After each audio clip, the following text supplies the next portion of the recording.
بعد بسم الله الرحمن الرحيم والصلاة والسلام على أشرف المرسلين. السلام عليكم ورحمة الله تعالى وبركاته.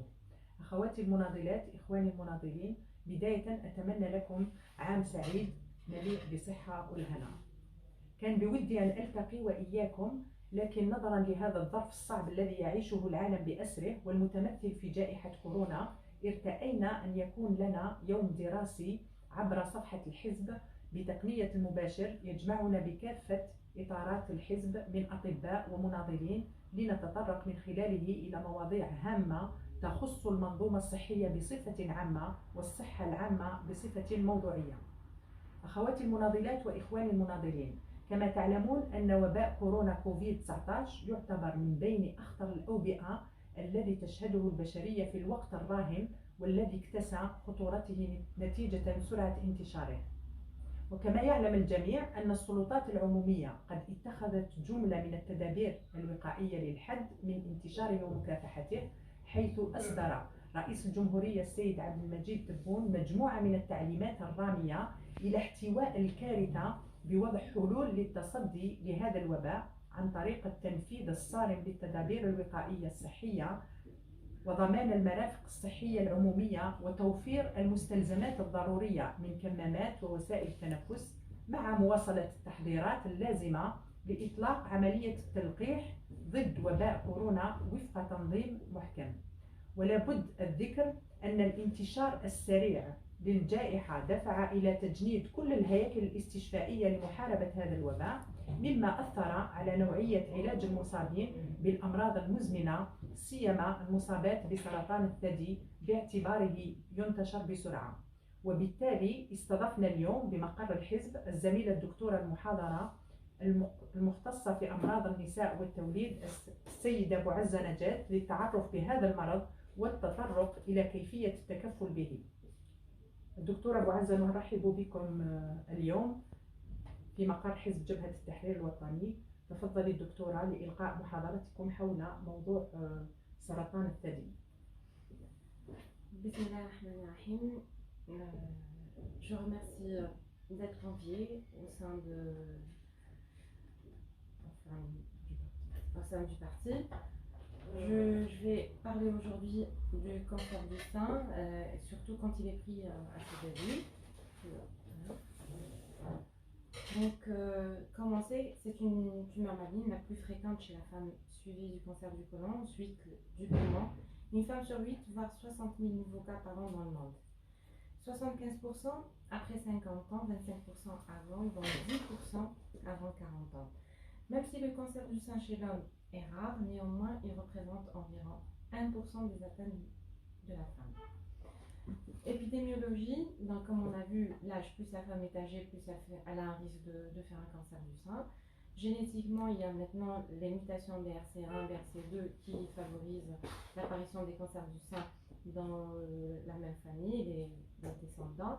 L'histoire hormonale, c'est la puberté précoce, la ménopause tardive, nulliparité, âge tardif, la première grossesse, contraception et prise des hormones. La nutrition, il y a l'obésité qui est incriminée, consommation de déviants, tabac, alcool.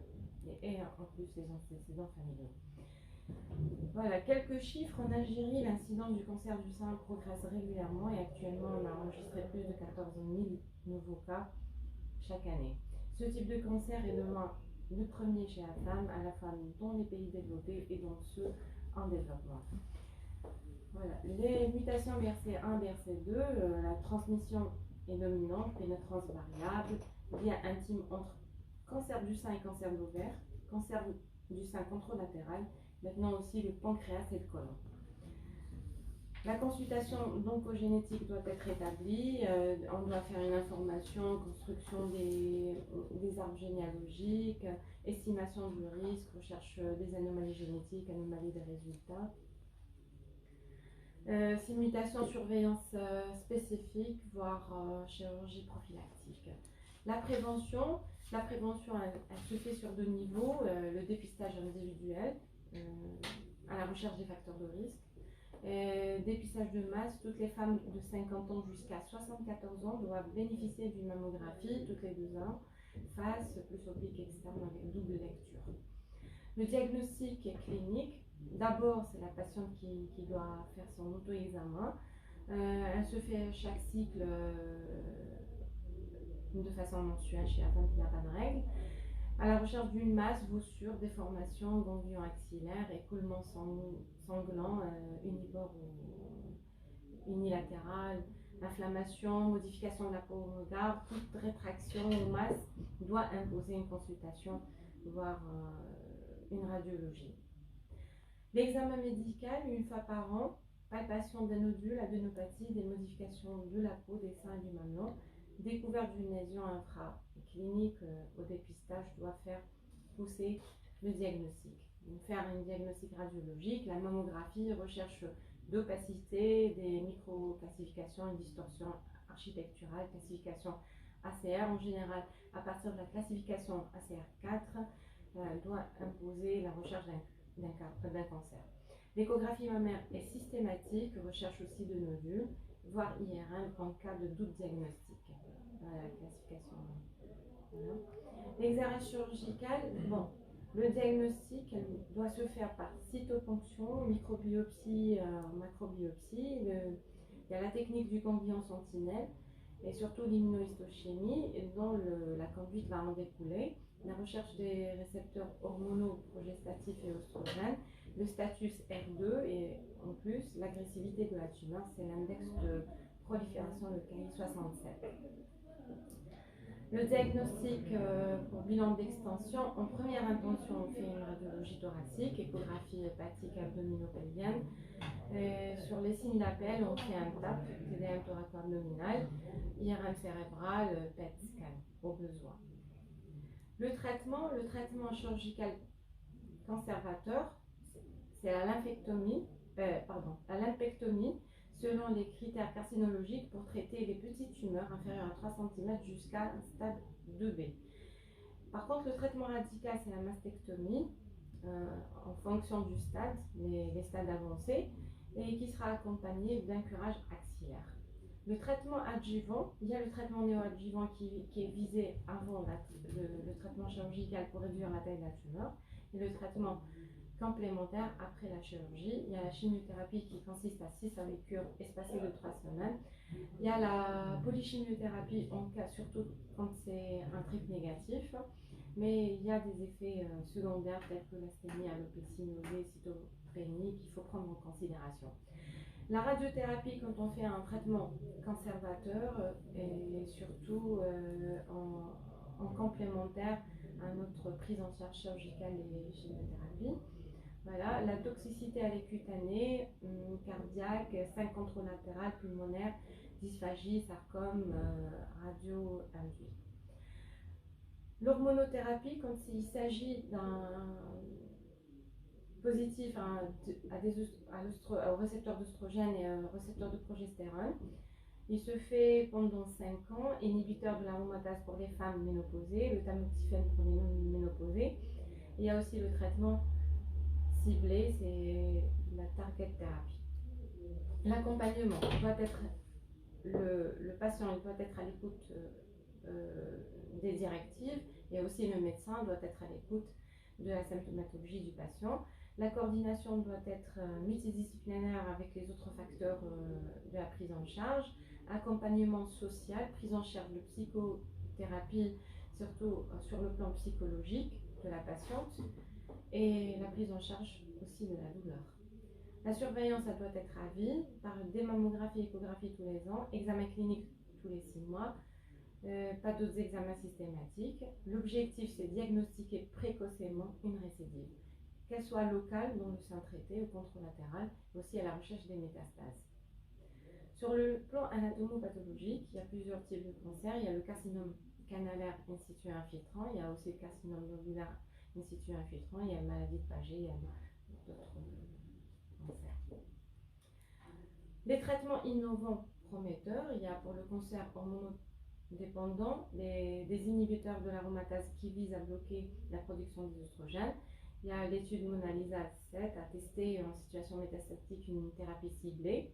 Chez les femmes de moins de 59 ans, dont la maladie a débuté, avant ou pendant la ménopause, molécule moins toxique que la chimiothérapie, cible spécifiquement les cellules cancéreuses et empêche de se multiplier. Couplé au traitement standard, elle a permis à un stade avancé du cancer d'améliorer le taux de survie jusqu'à 70% après un suivi de 3 ans et demi. Pour les traitements innovants aussi prometteurs, ils concernent les cancers du sein dits triple négatifs. Souvent, on traite avec une polychimiothérapie, surtout quand il y a des résistances. Il y a l'immunothérapie, l'immuno-hormono-target thérapie, qui vise à booster le système immunitaire du malade pour lui permettre de détruire la cellule cancéreuse et non toutes les cellules à développement rapide comme fait la chimiothérapie. Parce que la tumeur exprime de façon notable des protéines de surface qui sont impliquées dans l'affaiblissement du système immunitaire. Alors, pour éviter la récurrence, un cancer bien traité, il met de 15 à 20 ans pour récidiver et faire des métastases. La stratégie pour réduire le risque de récidive, c'est l'hygiène de vie, le style de vie, exercice. C'est prouvé que de faire perdre 3000 calories 2 fois par semaine peut diminuer d'un tiers le risque de faire un cancer du sein. La méditation dans le mouvement qu'on appelle le tai chi aussi a son apport. Régime non extrême pauvre en sucre et lipides. Régime végétarien, il faut faire attention parce que même la chimiothérapie est à base de végétal. L'organic food, c'est pauvre en conservateurs, en pesticides, aussi pauvre en antibiotiques. La vitamine D n'est pas prouvée, mais on a constaté qu'il y a une diminution du taux de la vitamine D avec les cancers du sein. Diminuer l'acidité sanguine, elle peut se faire uniquement par un apport d'eau conséquent pour le corps. Prise d'aspirine n'est pas prouvée, bien qu'elle a un grand impact sur le cancer du côlon. Le Covid est né du sein, la prise en charge a été impactée en qualité et entravée dans son déroulement. Du fait de la difficulté de la situation de pandémie, soit des protocoles couramment modifiés par manque d'une ou plusieurs molécules, voire carrément annulés par leur non-disponibilité, du fait des atteintes de beaucoup de médecins qui étaient atteints de Covid, aussi voire même l'absence des malades due à la peur du Covid, voire la non-disponibilité des moyens de transport. Par contre, le cancer ne s'est pas arrêté de progresser malgré une stratégie de prise en charge bien codifiée. En conclusion, un cancer bien pris en charge dès le départ peut faire gagner à la patiente une bonne survie et une absence de récidive sur 15 à 20 ans. Et voilà, je vous remercie pour cette présentation. شكرا دكتورة أبو عزة على هذه المحاضرة القيمة. أخواتي المناضلات، إخواني المناضلين، بعد كل ما تطرقت إليه الزميلة الدكتورة فإننا نعود لنؤكد مدى تأثير جائحة كوفيد-19 في جميع المجالات من الصحة إلى الاقتصاد والحماية الاجتماعية، خاصة بالنسبة للنساء اللواتي يعانين من أمراض تستدعي المتابعة في العلاج والتنقل إلى المستشفيات لتلقي العناية اللازمة، إلا أننا نثمن وقوف الأطباء والممرضون في عين العاصفة بما استطاعوا من حيلة للحد من سقوط ضحايا جدد للوباء.